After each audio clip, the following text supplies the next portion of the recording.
Welcome to this episode of Hunt Florida TV. I'm host Tony Young, and today I'd like to talk about how you can find hunting success on small private tracts of land. Out here, we're out here in the county, Jefferson County, North Florida, and my wife and I both have permission to hunt this tract of land right here. I mean, it's basically a glorified large vacant lot, if you will.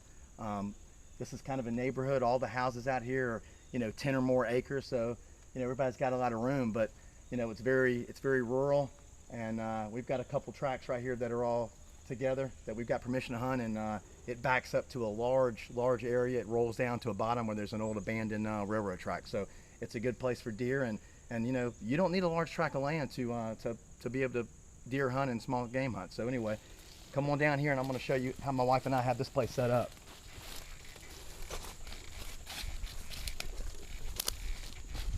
As you can see, we okayed it with the landowner, but we went ahead and mowed a trail through here because, as you can see, it's really thick. This is kind of old growth mixed forest right here, pines and hardwoods, and it's kind of upland right here at the top by the road. And then, like I said, it rolls down, but it's real thick. I don't think it's ever been burned. It looks like it's never been timbered. So, mowing this little trail right through here helped us be able to get through here and access the property better. And also, it also helps kind of centralize deer movement, because deer, and turkeys will use, a path of least resistance. So, this helps kind of get the deer kind of going where you want them to go, where you've got your stands placed, taking into consideration wind direction and all that. It wasn't really economically feasible for this tract for us to bring a tractor in here. So instead, what we opted for was some of that throw grow stuff. As you can see right here, I put it out like 10 days ago, and it's already coming up. Most of it's, made up of ryegrass, but it's coming up real well. Like I said, you don't need a tractor. All you've got to do is just broadcast it out, and as long as the seed touches the soil, it's going to grow. So as you can see, it's coming up real good. That's going to help draw deer and turkeys in here. Another thing that my wife and I found when we were scouting this place is, in Florida, you'll often find wild persimmon or crabapple trees. And in this case, we found a crabapple tree, and as you can see, it's dropping crab apples. And deer and turkey love that soft mast. So this is a natural food source right here. The deer and turkey have known about this place for years, so it just makes sense to put a stand here. They're dropping, and as you can see, there's plenty of acorns on the ground too. So this is a good spot right here where acorns are dropping. We've got crabapple trees, and we've got a nice little throw and grow rye patch right here. We've also put we also created like a mineral pit right here. We've got a mineral rock, and we've got some trace mineral salts that we put out right here that the deer have been using. And here's a game camera that we've got out, and you can spend all kind of money on those things, but this is just a $100 one, I believe. But we've got it right here overlooking all of this, so we can see, my wife and I can see, what kind of deer are coming in here, and and at what time they're coming in here. Just going to switch this chip out here. Most of these things just take these SD cards right here. It's just as easy, as long as you keep batteries in it. Just as easy just to open the door, pop the chip out, put a new one in, take this home, and after the hunt tonight, we'll go home and look at that on the computer tonight. Anyway, there's where we got the stand set up. And as you can see, it's only 20 30 yards away from this area right here, so it's kind of a bow setup right here because it is thick in here. But we've got it set up to take advantage of those crabapple trees that drop in the early fall. And like I said earlier, the deer and turkey, this is a known food source for them, and has been for a long time.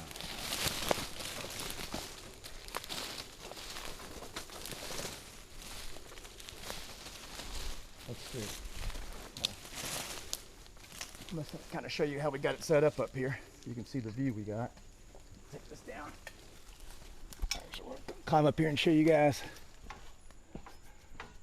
how we got this stand set up. This is just a single 14-foot ladder stand, nothing fancy. But as you can see, we definitely have our hunter safety strap right there, so that when we're sitting up in here, we can lock ourselves in. Therefore, in case something happens to the stand or whatever, we're going to be safe. Also, I don't know if you can see, the road right here behind us, but this stand's not too far from the road. But we do have our back to the road, and this is where we're shooting, in this direction right here. There's our patch.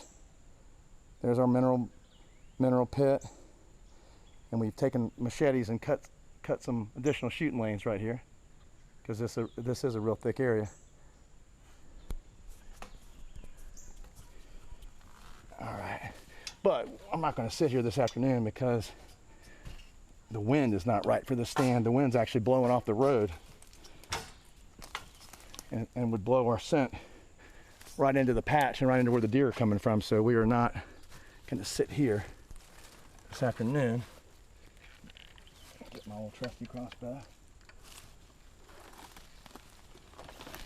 But let's go over to where I am going to sit. My wife and I scouted this and put a few different stands in here to take into account for for wind direction. And this is a good stand for an east wind, but not for a west wind.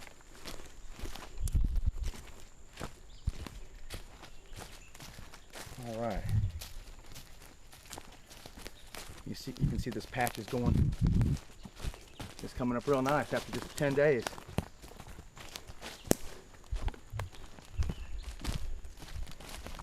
Now I need to point out that it's real important, not only if you're going to use some of this throw and grow or any other kind of food plot mix, is you need to use fertilizer.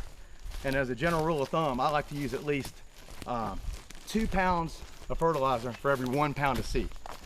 So you get the best results that way. Florida soil is pretty acidic, and it needs to be fertilized pretty often. Also, lime is a very good thing to use. We always lime our food plot areas before we put our food plots in, and it takes 3 months for the lime to leach into the soil. So keep that in mind before it will really start working. But the lime together with the fertilizer will really make your plots come in a lot better, a lot more lush, and maybe even more importantly, a lot more sweeter for the deer and turkey. And here, look what we have right here. Here's a brand new. This wasn't even here last time I came by. Here's a buck rub right here, and it looks like it might be a pretty good buck because it's up pretty high on the tree. Pretty good sized tree. They like rubbing these evergreens right here. But now this is a good sign that there is a buck using this property, and he's coming right through this trail that we mowed. So, the plan's working.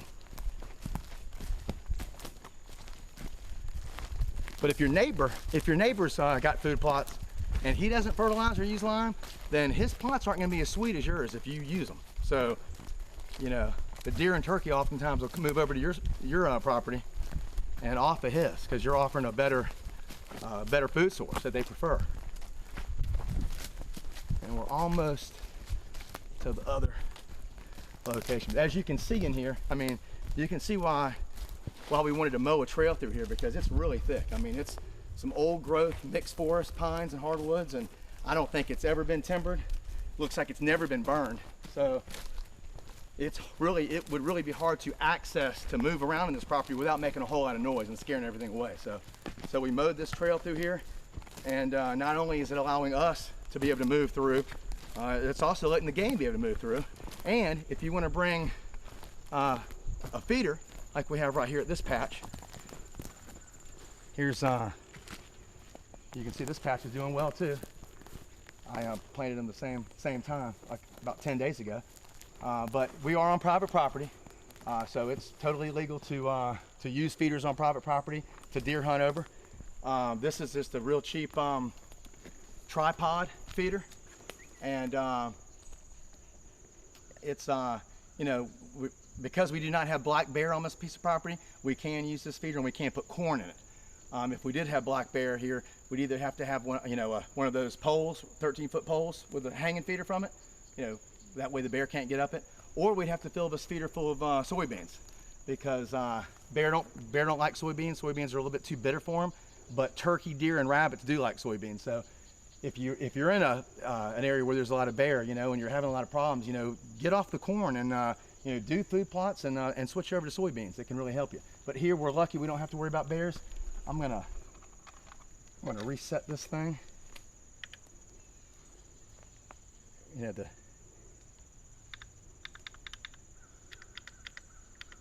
we go. All right. You know, as fall goes on, the days get shorter and shorter, and I want these feed times to be, you know, to be when I want them. I like them to go off maybe about sunrise in the morning, and maybe about an hour before legal shooting hours in the afternoon. All right, you see we got this patch going through here. Here's the stand I'm going to be sitting in this afternoon, because the wind direction is right. The wind's blowing this way. It's blowing this way, so it's gonna blow my scent toward the road and not toward this bottom land where all the deer are coming from. This is we got a 2-man stand here, so it's good for taking a kid hunting, either for a youth hunt or just have your kid accompany you. And that's about it. I think it's about that time I get up in the stand. So thank you for tuning in to Hunt Florida TV. Be safe out there, and good luck.